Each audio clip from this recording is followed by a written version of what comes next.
agenda fue porque el kirchnerismo necesitaba tener esa cantidad de dinero en la mano. Fue una discusión instalada por su propio interés. Y lo mismo pasa hoy con la discusión de medios.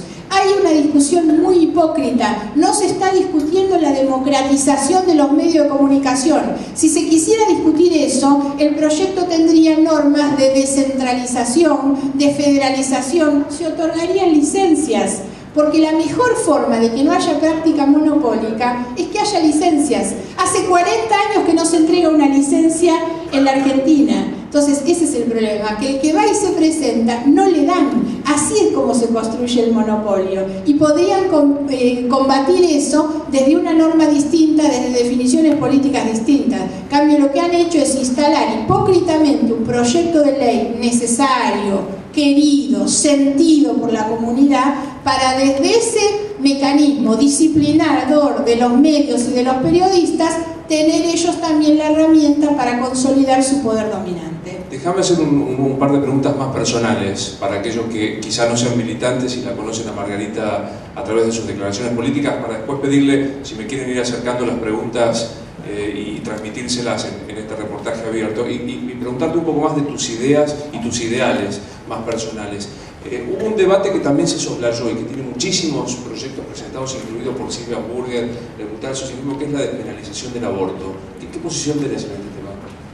Estoy mucho más cerca de la posición de Silvia Aumburger porque creo que uno tiene que tomar conciencia de la cantidad de mujeres pobres que mueren por día o por año en la Argentina. Y también un discurso realmente muy pero muy hipócrita, que es el que tenemos hoy.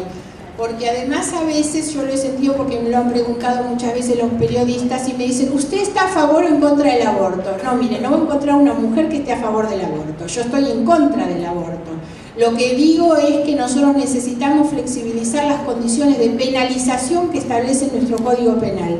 Entre otras cosas, el artículo 86 de nuestro Código Penal dice que no será punible el aborto que se practique la mujer demente o idiota que ha sido violada. Cosa que está bien. Y sin embargo, no despenaliza a la mujer consciente y capaz que fue violada. La que es consciente se tiene que bancar haber sido embarazada como consecuencia de una violación.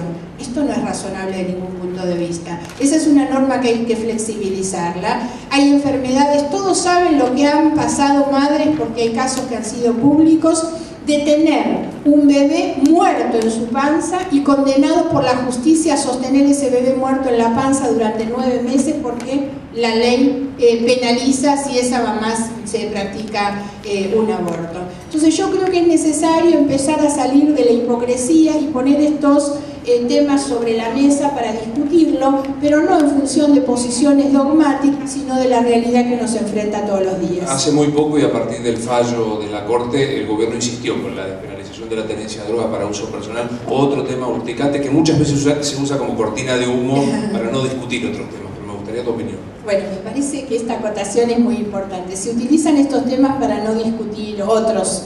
En realidad, primero, la penalización para el consumo personal es inconstitucional, la verdad, eso va en contra de la libertad, las acciones privadas que la Constitución asigna. Ahora, esto también es una gran hipocresía, porque yo les cuento por lo menos lo que es la realidad de la provincia de Buenos Aires. El gran problema que nosotros tenemos hoy de las adicciones es que no hay centros de rehabilitación. Es que en realidad el gran problema es que no hay un lugar hoy donde poder atender a un adicto. El gran problema es la desesperación que tienen las madres con chicos que consumen Paco, todos saben lo mortal que es el consumo de Paco, y son las madres las que van a los juzgados a pedir que los jueces hagan detener a sus hijos para que los chicos no terminen muertos, o por ellos mismos, por la droga, o por alguien que lo mate porque incurren en el delito, ¿no? Cuando uno escucha a las madres de los chicos del Paco, sobre todo, que relatan cómo es el proceso, ¿no? Cuando dicen empiezan consumiendo un poquito, consumen más, y después empiezan a quedarse con los vueltos de las compras para comprar, y después venden una remera propia, después le venden la plancha a la madre, y después terminan vendiendo su propio cuerpo para comprar la droga. Es un proceso realmente muy complejo. Ahora, ¿esto cómo se resuelve? Pues eso es una discusión realmente de ciencia ficción, la penalización o no la penalización. los curitas de las villas de la capital federal dijeron algo realmente certero. En las villas esto está despenalizado de hecho, porque no hay nadie que persiga a los narcotraficantes que están adentro de las villas y la gente sabe que compra y accede a la compra de droga como si tal cosa en realidad. Y no tenemos el otro problema que ha sido noticia en los últimos días. Hay una falta de radarización de nuestro espacio aéreo. Solo el 11% del territorio nacional está sometido a radares. Entonces la Argentina es un colador por el que entra droga por todos lados. Ahora nos la vamos a agarrar con el que termina consumiendo cuando prácticamente se lo arrastra a determinadas situaciones sin perseguir realmente a los narcotraficantes. Y digo de paso, un gobierno que ha aceptado como parte de sus aportes de financiación de la campaña, aportes provenientes del contrabando de drogas, del contrabando de las sustancias como la efedrina, que son las que se utilizan para la elaboración de drogas sintéticas, y esos empresarios de los laboratorios truchos, que son los mismos que están proveyendo medicamentos adulterados a los enfermos de cáncer, son aportantes de la campaña de la presidencia. Entonces hay que dejarse de embromar, hay que salir de la hipocresía de los discursos que te instalan hoy un tema para distraer la atención y no hacerse cargo y rendir cuentas por qué aceptan ser financiados políticamente por los empresarios del narcotráfico. ¿Vos crees en Dios?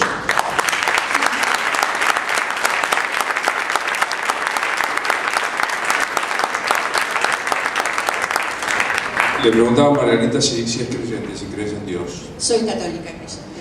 ¿Cómo ves, como católica creyente y practicante, porque viste que hay que... ¿Cómo ves la posición, el compromiso de la Iglesia en esta etapa democrática, particularmente en la cuestión de la pobreza, en la cuestión de estar del lado, como dijo el fundador de tu iglesia, de la opción de los pobres? Nosotros hemos tenido hace poquitos días atrás, creo que un mes aproximadamente, pedimos una entrevista con Monseñor Casareto y fuimos a conversar con él para hacerle dos pedidos. Con esto que voy a relatar más o menos describo qué es lo que opino de la Iglesia, ¿no? Y nosotros les pedimos a ellos un mayor involucramiento de la Iglesia, no solo en la denuncia, sino en la acción frente al problema de la pobreza. Porque la Iglesia ha logrado en los últimos tiempos instalar como tema central de la agenda pública y política el problema de la pobreza. Lo hizo el Papa y lo han hecho la Iglesia acá. Sin embargo, como que nos falta siempre una instancia superadora del discurso y de la denuncia para poder pasar a la acción. Nosotros hemos planteado que es necesario universalizar las políticas sociales y discutir el ingreso universal a la niñez, entre otras cuestiones que habría que discutir para abordar el problema de la pobreza. Y le hemos pedido a Casareto, como presidente de la Pastoral Social, también que la Iglesia recupere un rol, si se quiere, ecuménico en la convocatoria a una mesa de diálogo, como fueron las mesas del diálogo del año 2001-2002. En aquel momento, en medio de una crisis política, institucional y social muy grave, la Iglesia convocó a las llamadas mesas del diálogo argentino. Había mesas de justicia, de política, de producción, sociales, y eso fue un elemento muy contenedor, muy integrador en un momento muy complejo. Y nosotros creemos que hoy es necesario también, esto sería para nosotros pasar de la denuncia del discurso un poco más a la acción, y confiamos en que la Iglesia, no solo la Iglesia católica, sino en general las iglesias como ámbito ecuménico pueden ser un ámbito de convocatoria para abordar estos problemas sin la dificultad que a veces plantea, por esto que vos decías antes, que es esta confrontación permanente, que si lo dice la oposición, el gobierno reacciona en contra. Si el gobierno instala un tema, la oposición se abroquela en contra. Entonces hay que recuperar, si algo le falta a la Argentina, es un ámbito de diálogo y de construcción de acuerdos y de consensos que nos permita poder avanzar en la agenda de la emergencia y también en la agenda del futuro. Ahora, si hoy no somos capaces de dialogar entre nosotros, si el gobierno no tiene un ámbito a través del cual intercambie, interactúe con la oposición, y la oposición está tan abroquelada negándose esa posibilidad de diálogo, es muy difícil avanzar, ¿no? Por eso creo que lo importante sería recuperar un ámbito de diálogo democrático.